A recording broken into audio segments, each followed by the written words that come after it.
Game night for the Flames. You're dressed up. What's the shelf life on a suit for you?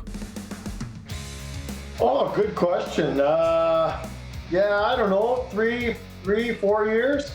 I'm lucky in the business. You know, they take care of my suits, so I've got way too many. My big question with suits is not shelf life. It's what do I do with them after? I've seriously thought about starting a charity for young professionals who are trying to get jobs, or just people to have good used suits. I still know what to do with them. Anyway, weird thing to talk about, but I don't know what to do with them after. There's some legitimacy to that, though, too. Yeah, for sure. Can you, one of your old ones, can you send it to us, or at some point bring it to us, and we'll hang it up in the Sports Cage studio? Eric Francis suit. I'll give you one when we meet in Vegas. I'll give you the shirt off my back in Vegas. How's that sound? Yeah, 36 degrees, nice and sweaty. You just sent me the screenshot of the temperatures that we're going to be dealing with. Before we get going, I just got a text message to remind to send this out to you. It was a couple of weeks ago. It was trade deadline day. You couldn't join us on the Sports Cage. It was a last minute thing. I get it. You're a busy guy. You're writing. You're doing the Sports Central thing. And I had to kill 18 minutes. So Colson and I briefed Colson, and we went down the history of consumers distributing, and I painted the picture of what the buildings were like and all that. And then I told you that, and you go, oh, Colson loved it. They used to pick the orders with where roller skates in the back. Now, I don't know what you guys were doing in Eastern Canada. I talked to 5 former consumers distributing employees in Saskatchewan here. None of them wore roller skates. I looked into it after I said that to you because, and I went on the internet, and it said it's actually a thing. It's an urban myth out there that they maybe wanted to create the illusion that they were zipping around on roller skates to get your order as quickly as possible. And maybe it was a marketing thing, or maybe it's just something my dad bought into and told me when I was 6 and 7 years of age, telling me that they're scooting around back there. Watch this, son. Watch how quickly they get the stuff. It's pretty amazing. I think they're all on roller skates. I'm not sure where I heard it, but it's out there because when I Googled it, it talked about how this is a thing out there. So keep spreading it. Keep going with it. So they had the one. I went 2 guys actually, and they were like, "What do you need to know?" Because it was Jason Hushy used to work here. Was one of the guys. He grinded in the back. Said he loved it. About 3 or 4 stories of shelving, just what you would think, like a warehouse shelving. He said they had to. They would climb up there. There was no ladders, and I'm like, what about occupational health and safety? What? He's like, there was none of that back then. They just hand bomb up. They would throw the box down to their other guy, and there they go. That's where OHS was birthed from, for those exact reasons. Yeah, that's why they went out of business, because of all the lawsuits of people falling down off of industrial shelving. Yeah. Colson looked up how much they made in 1988, and it was close. Was it close to $1 billion now? It would be close to $1 billion now. I'll pull it back up again. Hold on. Fascinating. Hey, while he's looking it up, one of the weird jobs I had in my life growing up, I put up industrial shelving, like the stuff you see at Costco. So it's about sometimes 4 or 5 stories high. And it was a friend of the family whose dad ran it, blah, blah, blah. It was great money, but you weren't harnessed in, you weren't buckled. It was totally good luck, kid. We're going to pay a couple extra bucks an hour because of the danger pay. But the weirdest thing was one day I recruited a bunch of my buddies at university to come and help with this one project. And the 2 guys that were running the crew, when they take their 15-minute breaks, they'd smoke weed. So we were up 4 stories high, holding these 50, 60, 70-pound beams. If the guy on the other end screwed up, that thing was crashing down, or you were crashing down as you were holding it. And while they were high, it was ridiculous. But my guess is this is not abnormal in this world. I don't know, for sure, but that always blew me away. Every time I'm at Costco, I think about how many high guys put up all this stuff. Weird job. The Doobie Brothers. Yeah. Okay. I found the numbers if you want. Okay, yeah, numbers. In 88, they topped $1 billion in revenue. $1 billion. In 88. In 88, billion wasn't invented in 88. They were still counting. They weren't to $1 billion yet. That's it. Think about this. Did you, when I was a kid, at Christmas, you came up with your list based on 3 things: the Sears catalog, consumers distributing, and I can't remember what the third one is right now. Eaton's? But or the it Bay? could have been the Eaton's catalog. But I think it would have been more like the Canadian Tire, I don't know, but Canadian Tire had a nice catalog.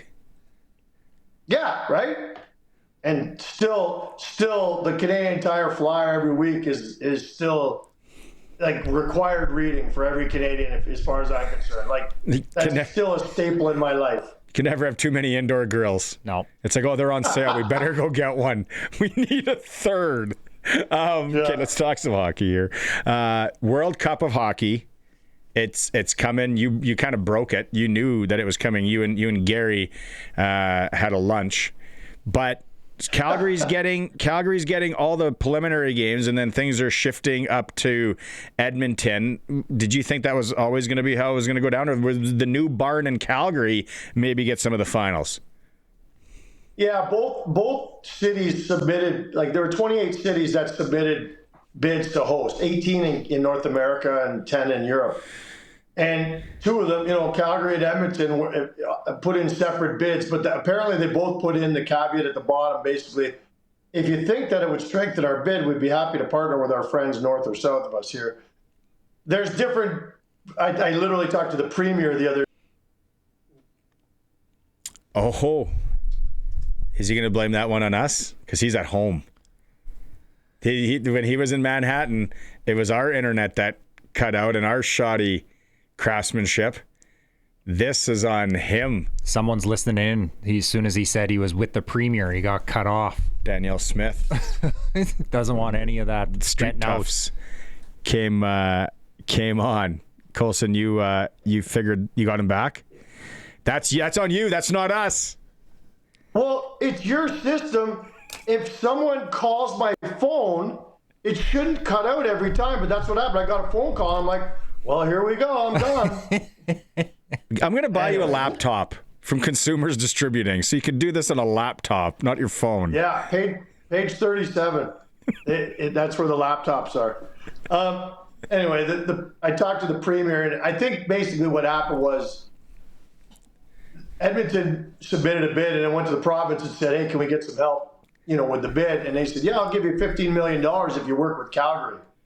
And then it was like, okay, well, if we're going to get this boost here, let's work together. Look, it's funny because people in Calgary are not happy about it, neither are the people in Edmonton. We're excited in Calgary that the new building is finally going to start paying off and, attracting incredible things, as it will continue to do.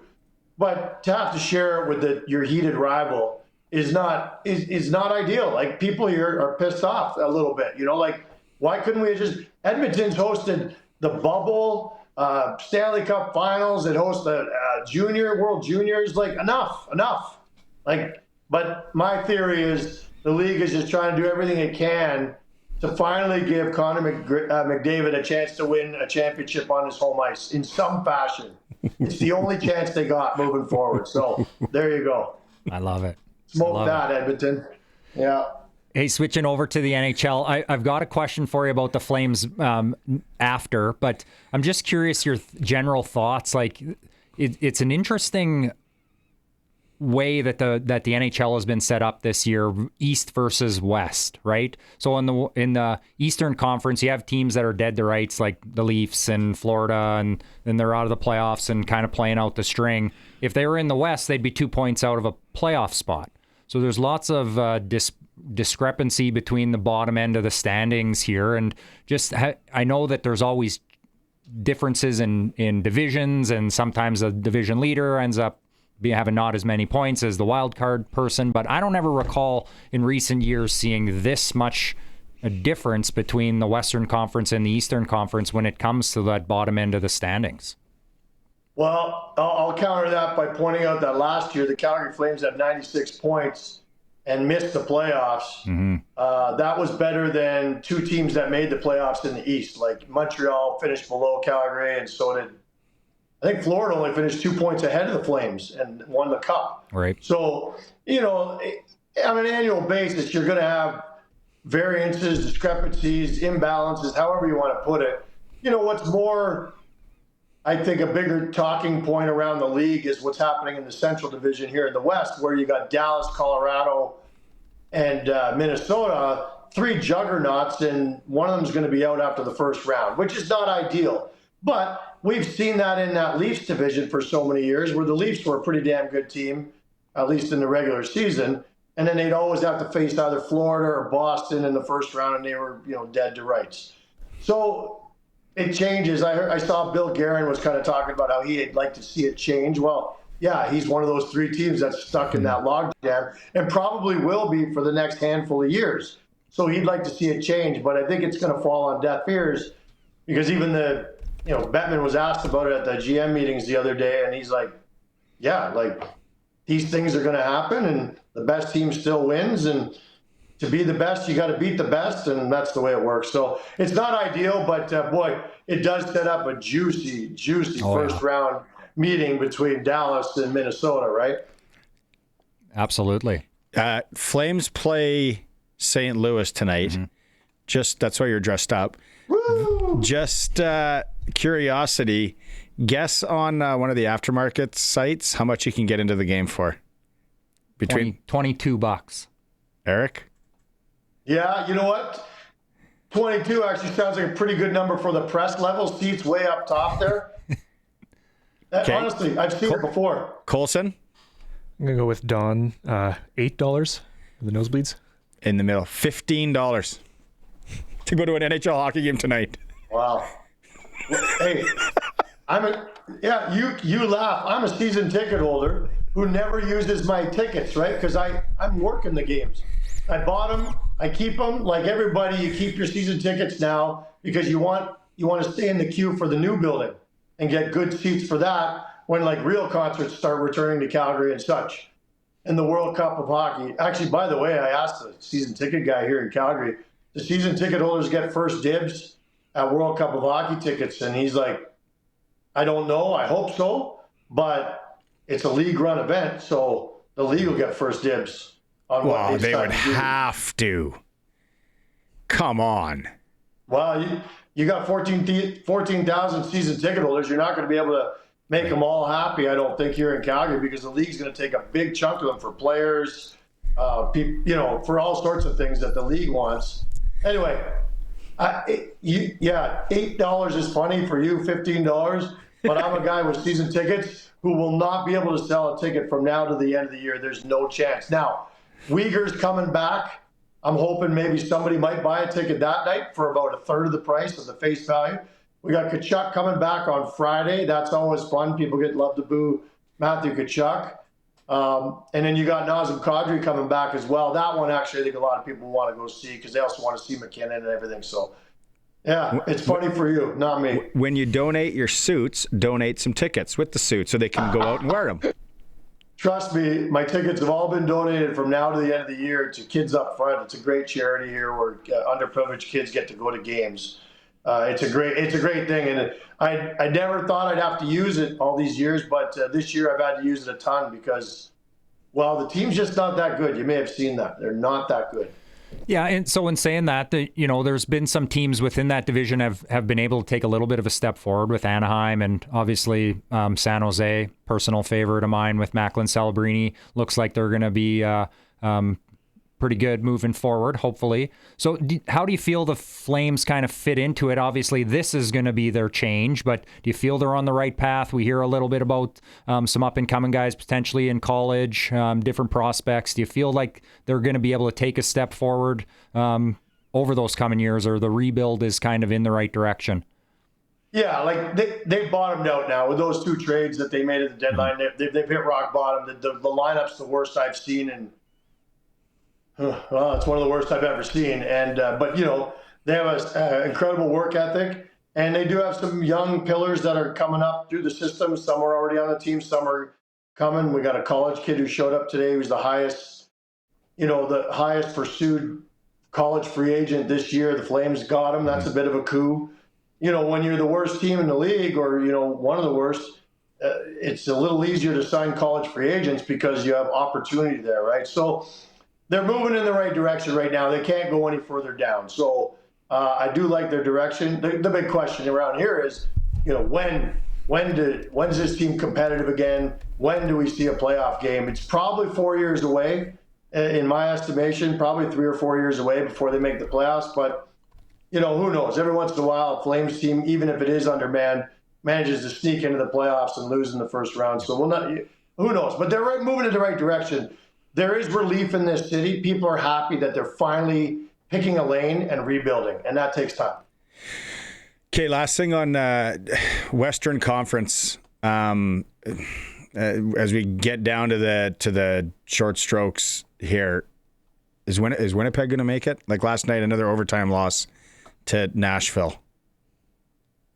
You can't believe they're not going to make the playoffs. So after what they did last year and having the best goalie in the world last year, and the goalie who's in every nightmare of every Canadian for the rest of our lives, and they still, I think Hellebuck has 17 wins this year. Like it's unfathomable what's happening over there. No, they're not going to make the playoffs, and it's just the biggest shocker of the season right now. That they're just, and even up until about 3 or 4 games ago, you start doing the math and squinting, and nobody believes Seattle's going to make it for real. Is Utah going to be staying there? But they just can't get any traction. They lose games like that to Nashville, and you just remember, they're just not good enough. I want to see the Sharks in. I want to see the Sharks get in. Well, yeah. Both you guys, you're both saying you like the Sharks, and I love them too. Will Smith is a really underrated, awesome prospect who's playing alongside Celebrini. Those 2 guys I could see moving on and being like Malkin and Crosby one day. There's so much to like about them and the way they've gone about it, and everything down to the color of their jerseys. Kids love it. I think they're going to be every kid's most favorite team for the next handful of years for sure, because they are on the verge of being a real good team. I'd be okay with them just missing this year, getting at least their name in the lottery, maybe getting one more decent guy in the top 10. Yeah. That could just supplement, but it'd be fun to watch. It'd be definitely fun to watch. Doug Wilson's not with them anymore. It's Mike Greer, right? No. Yeah, Doug Wilson. For all those years, they were a wagon, and they'd show him up at the press box, and he didn't look too good. Yeah, he looked bad in his gear as a player too. He was synonymous with that organization for so many years, and then he battled cancer and he left the game. Now I hear he's trying to get back in if he hasn't already got in some way. But maybe next time we talk, I'll tell you about the night I almost fought Doug Wilson in the press box, and it spilled over into his hotel room. Did I tell you that story already? I think it's been a year though, so we can run it again. Okay, before we let you go, Kevin on the text line, we all remember this because this isn't that long ago.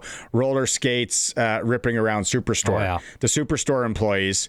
Yeah, I almost thought they still did it, but they don't. Oh yeah, they used to. Superstore employees, man, they would roller skate for sure. And then Colson's got something for just to take you down memory lane.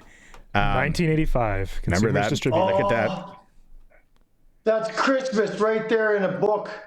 Yeah. Oh yeah. Nice. And it made it so easy to itemize what you wanted. Yeah. And you could even.